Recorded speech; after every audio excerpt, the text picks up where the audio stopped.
और जिस दिन वो इन सब को जमा करेगा फिर फरिश्तों से फरमाएगा, क्या ये लोग तुमको पूजा करते थे?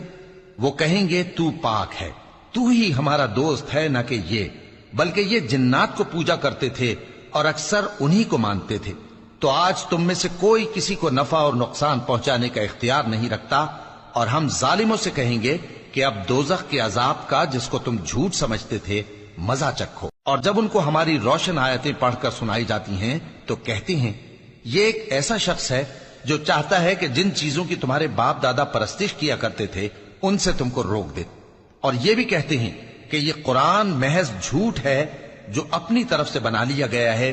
और काफिरों के पास जब हक आया तो उसके बारे में कहने लगे कि ये तो खुला जादू है।